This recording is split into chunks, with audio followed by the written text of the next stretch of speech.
The price of Bitcoin remains in the $20,000 range, and Gerome Powell, chairman of the Fed, acknowledges for the first time that inflation is not only due to the war in Ukraine.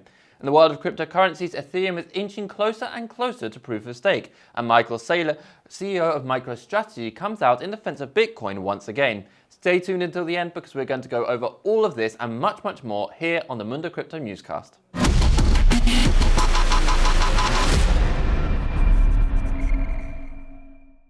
The price of Bitcoin continues to sit in the $20,000 zone after not managing to gain enough strength to leave the range in which it has been trapped for over the past few days.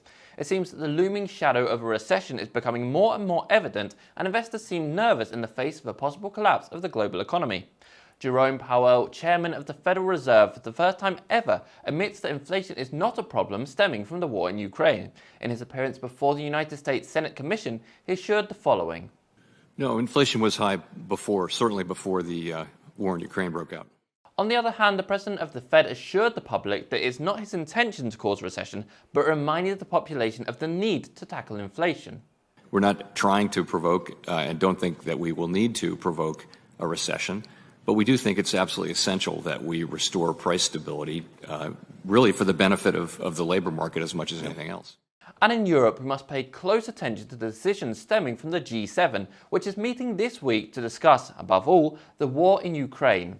These discussions could result in more forceful measures concerning Russian exports, measures that will, without a doubt, affect the Western economy as a whole. And now, moving on to cryptocurrencies, the TRON project continues adding reserves to improve trust in the ecosystem. The market is skeptical about algorithmic stablecoins, especially following the collapse of UST, which, let's not forget, recently produced a shockwave that ripped through the entire crypto ecosystem. Now, TRON wants to offer extra security to reassure investors. How? Well, by increasing its reserves with the goal of, and I quote, safeguarding the overall blockchain industry and crypto markets. In a tweet, the TRON DAO, that is the decentralized organization that manages the project, announced the acquisition of $10 million in USDT and TRX tokens. This purchase is in addition to those made recently, and now the stablecoin has an over-collateralization of more than 300%. We'll have to wait and see if this is enough to generate investor confidence. And speaking of trust, if you like this kind of content and trust the information that we offer you here at Mundo Crypto, why not like this video and subscribe to stay up to date with everything blockchain? And on the subject of stablecoins, Tether has just announced a stablecoin pegged to the British pound. The company is one of the best known for its infamous USDT, the cryptocurrency linked to the dollar. But lately it seems to want to expand its ecosystem by offering more alternatives. In fact, very recently it announced the launch of a stablecoin pegged to the Mexican peso, in addition to those it already offers as the cryptocurrencies linked to the euro and the Chinese yuan. Now, its newest addition, the GBPT, a cryptocurrency pegged to the sterling pound, will be available in July. Paolo Arduino, one of the leaders of the Tether project, assures that the United Kingdom is committed to innovation, blockchain technology, and the adoption of cryptocurrency in financial markets. We'll have to see, however, and to wait and see if the United Kingdom does in fact become a hub for cryptocurrencies and technology, as suggested on the government's website. China's witch hunt in the cryptocurrency community continues. The Wechat social media platform, often recognized as the Chinese WhatsApp, has decided to ban all accounts that engage in issuing, trading, or financing cryptocurrencies and/or NFTs. This means that active 1.1 billion users on the platform will be unable to participate in virtual currency trading or digital collections. Given these activities are registered as illegal commercial operations in the section of the Wechat platform and therefore considered illicit content. The consequences of disobeying these new policies are not to be taken lightly. In fact, those who do not comply with these new regulations will be forced to rectify it, and if this does not happen within the expected time frame, some features of the account will be restricted. If the account and the user persists, it will be permanently deleted.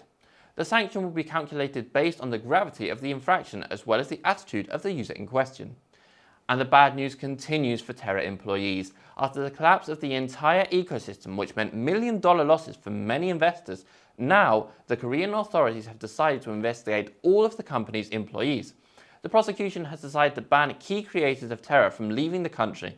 They allege that they are very important for the investigation that is currently underway to clarify what led to the collapse of the company. It seems that Do Kwon, the CEO of the company, is not yet done convincing the government of his innocence. In fact, recently, a Korean parliamentarian hinted at the possibility that the leader of Terra appear before the country's parliament to give explanations. Meta, on the other hand, takes content creation to another level.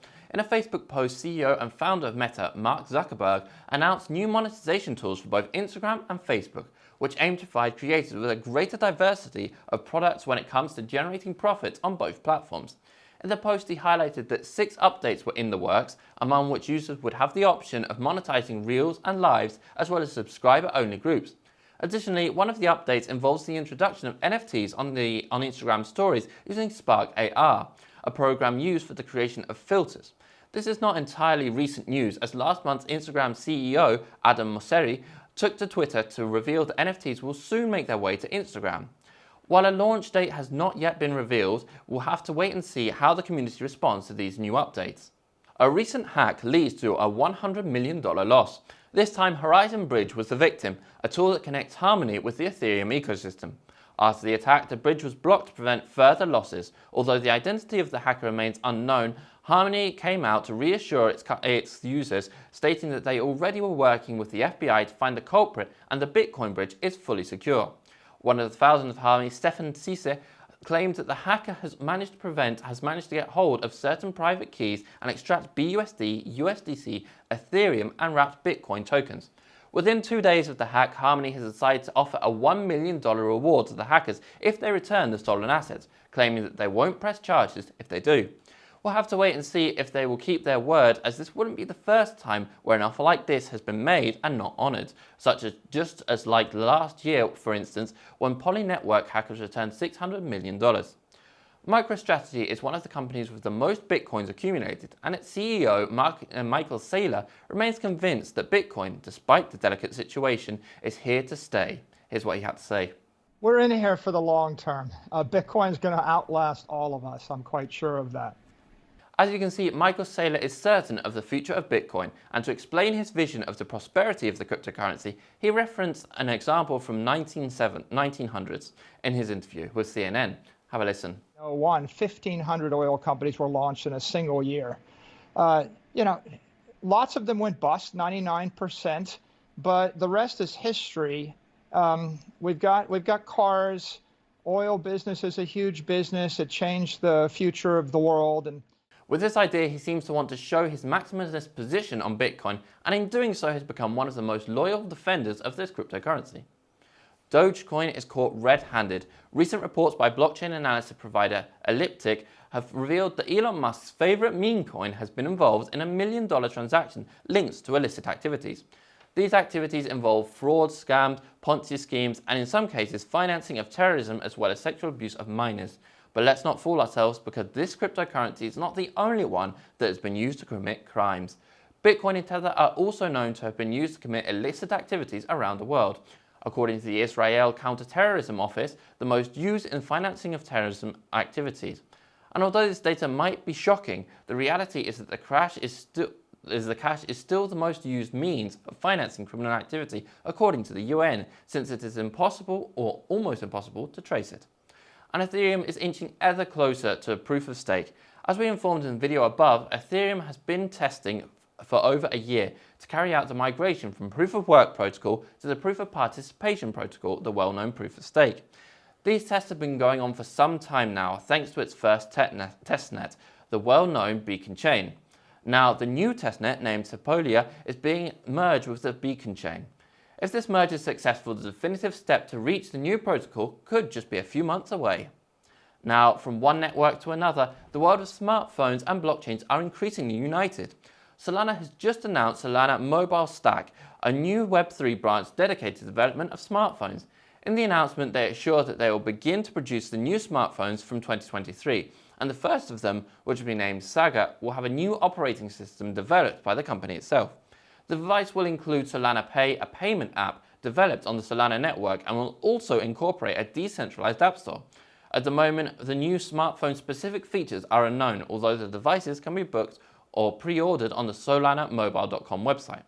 Charles Hoskinson, founder of Cardano, didn't seem too impressed, however, as he jokingly commented that it would take 7 friends to restart the phone, referring to the Solana network crashes this past year, which have called into question the strength of the blockchain as we cover in our recent video. And on the topic of Charles Hoskinson, he has explained the uses of blockchain technology before the United States Congress. In his speech, he pointed out that the blockchain technology enables information to be stored reliably, and he also highlighted the advantages of a blockchain to large companies. In fact, he ensures that the blockchain can be set up as a public registry, which would digitize a multitude of processes and add value to all involved.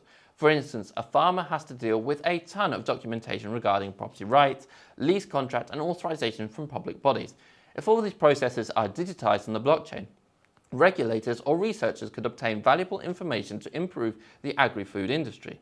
But Hoskinson did not stop here, however, and added as an example the project that he is developing with the Ethiopian government to accredit, via the blockchain, the academic qualifications of 5 million students in the country. Crypto and sport join forces. The Portuguese player of the Manchester United, Cristiano Ronaldo, has recently closed a deal with the leading cryptocurrency exchange. Binance has become one of the first players in the world to create the digital version of himself. Specifically, the player will bring forth the first of potentially many collections of non-fungible tokens, marking the birth of Cristiano's Web3 community. According to a statement published by Binance's NFT Connection, which aims to take football to the next level, will be launched via the exchange's NFT platform towards the end of the year. And in the words of the football player himself, the idea of providing unprecedented experience and access through this platform is something that he's always wanted to be a part of. It's heartwarming to see well-known personalities immersing in this virtual world to generate a greater feeling of closeness with fans. And let us now go over the cryptocurrencies which have suffered the most variation in price over the last week. In top gainers, we find the assets that have had the greatest growth. We find Terra USTC, the new Terra stablecoin. It sits at around $0.05, obviously very far from the $1 mark. In second position, we find Shiba and the Sandbox Metaverse token. If we take a look at the top losers, we see that XDC has fallen over 20% over the last 7 days. This token is used in the XCD network, a blockchain built for the trading sector. Among those that have fallen the most, we also have the Bitcoin CV, the cryptocurrency that, according to its founders, is the one that most closely represents the original spirit of the Bitcoin blockchain. Furthermore, among the losers, we also find Link, the token of the well-known Oracle. This fall could be explained by the low use of the Oracle in the recent weeks, since it's the go-to tool in the DeFi sector, and of course, DeFi projects are falling across the board. Speaking of the DeFi field, the tokens with the highest market capitalization continue to beat DAI, Avalanche, Wrapped Bitcoin, and the blockchain networks with the highest total value logged are Ethereum, the Binance network, Avalanche, TRON, and Solana. That is, without great change from recent weeks. And finally, in the NFT sector, we have Flow, Mana, and ApeCoin as the tokens with the highest market capitalization. That's all we have time for today, I'm afraid. Don't forget to like the video, and we'll look forward to seeing you here again on the Mundo Crypto newscast, all the latest in the crypto and blockchain space. Until next time.